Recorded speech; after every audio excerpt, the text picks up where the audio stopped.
दोस्तों, कैसे हैं आप लोग। एक बार वापस से आपका स्वागत है मेरे चैनल में। आज हम बात करेंगे कृषि के तीसरे पार्ट के बारे में।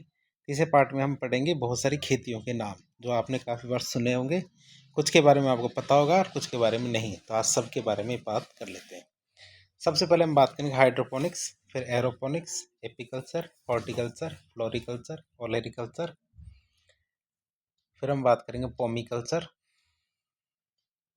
विटिकल्चर, वर्मीकल्चर, पिसीकल्चर, सेरिकल्चर और मोरिकल्चर। तो इन कल्चर्स के बारे में बात करेंगे। कल्चर्स का मतलब तो आप समझते हैं, कल्चर का मतलब उगाना होता है। सबसे पहला आता है हमारा हाइड्रोपोनिक्स। हाइड्रोपोनिक्स का मतलब होता है जल में पौधों को उगाना, अर्थात ग्रोइंग प्लांट्स इन वाटर, जिसको हम क्या कहते हैं, मृदा रहित कृषि भी कहते हैं। हाइड्रोपोनिक्स में क्या होता है, जैसे हम टैंक ले लिया जाता है और टैंक में क्या होता है, पानी के अंदर क्या करते हैं, जो पोषक तत्व हैं वो मिला दिए जाते हैं। पोषक तत्व मिला देने के बाद उसके ऊपर हम क्या है, खेती कर सकते हैं। तो ये भी हमारी खेती की एक नई विधि है, जिसके अंदर क्या हम कम से कम ज़मीन में, अर्थात ज़मीन की तो ज़रूरत नहीं पड़ती है, क्योंकि वो पानी के जो स्रोत होते हैं उनके ऊपर ही आप खेती कर सकते हो। तो ये नई नई विधियाँ हैं, आप इनको अपना करके खेती को बढ़ा सकते हो।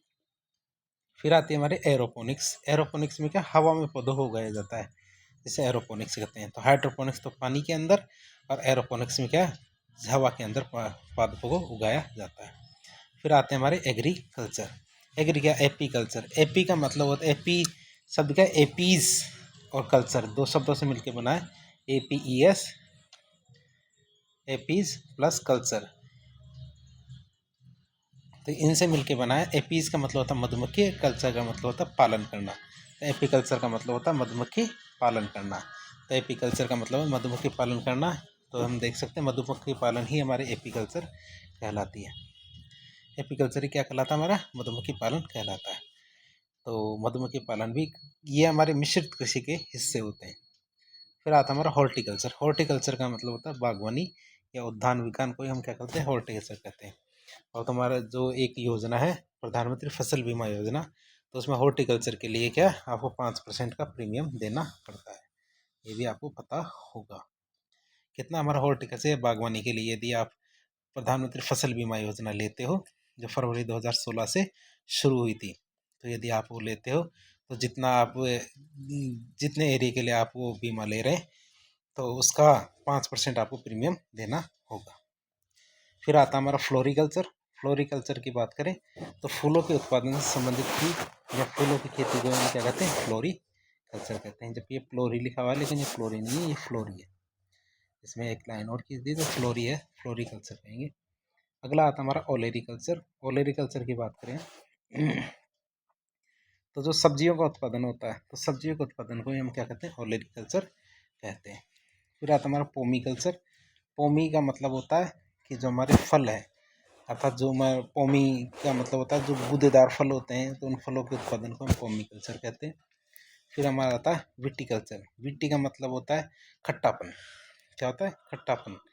तो विट्रस होता है ना जिस तरह से, तो अंगूर की खेती को हम क्या कहते हैं, ग्रेप्स की खेती को हम क्या कहते हैं, विटीकल्चर कहते हैं। फिर आता है हमारा वर्मी कल्चर। वर्मी कल्चर हमारे शब्द से बना है, कौन से, वर्म से। वर्म क्या होता है, जो हमारे कीड़े होते हैं। कीड़े भी कैसे, जो हमारे एनेलिडा संघ के होते हैं। कौन से, एनेलिडा संघ होता है एक, जिसके अंदर हमारे केंचुए आते हैं।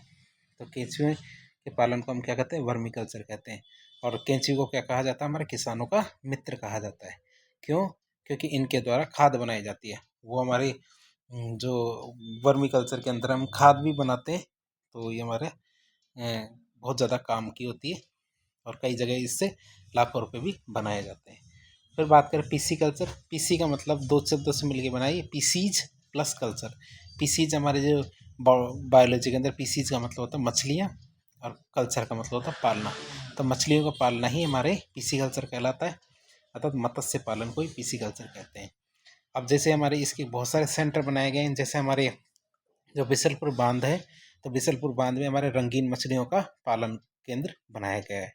हमारे जो मछली पालन के अंदर ही हम, वो आता है जो झींगा मछली आती है, तो झींगा मछली का पालन हमारे झुंझुनू साइड में काफ़ी ज़्यादा किया जाता है। फिर हमारी बात करें तो ये माही नदी के सेंटर पे भी मछली पालन काफ़ी ज़्यादा किया जाता है।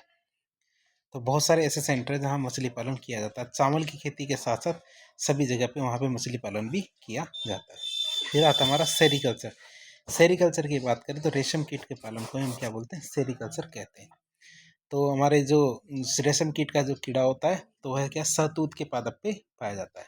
किस पे पाया जाता है, शहतूत के पाल जो पौधा होता है उसकी पत्तियों पे पाया जाता है, जिससे हमें क्या प्राप्त होता है, रेशम की प्राप्त होता है। उनका जो कोकून होता है तो कोकून से हमें क्या प्राप्त होता है, रेशम प्राप्त होता है। फिर आते हैं हमारे मोरिकल्चर, जो सॉरी रेशम कीट वाला शहतूत नहीं है, रेशम, हाँ मोरिकल्चर की बात करें तो रेशम कीट के लिए शहतूत उगाना ही हमें क्या कहलाता है, मोरिकल्चर कहलाता है। तो हम देख लीजिए अपनी मोरिकल्चर।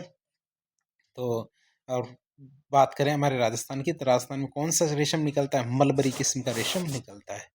तो मोरिकल्चर क्या कहलाता है कि रेशम कीट के लिए शहतूत का पादप उगाना ही क्या कहलाता है, मोरिकल्चर कहलाता है। तो आप रेशम कीट को पालना तो सेरिकल्चर, और उसके लिए जब आप शहतूत के पेड़ पौधे उगाते हो तो उसे हम क्या कहते हैं, मोरिकल्चर कहते हैं। तो इस तरह में राजस्थान के अंदर और भारत के अंदर जो खेती से संबंधित बहुत सारी टर्मिनोलॉजी है उत्पादन की, तो उनके बारे में आज हमने बात की। तो इस प्रकार के इन्फॉर्मेटिव वीडियो देखने के लिए हमारे चैनल से जुड़े। वीडियो पसंद आता तो वीडियो को लाइक करें, चैनल को सब्सक्राइब करें, अपने दोस्तों का शेयर करें। धन्यवाद।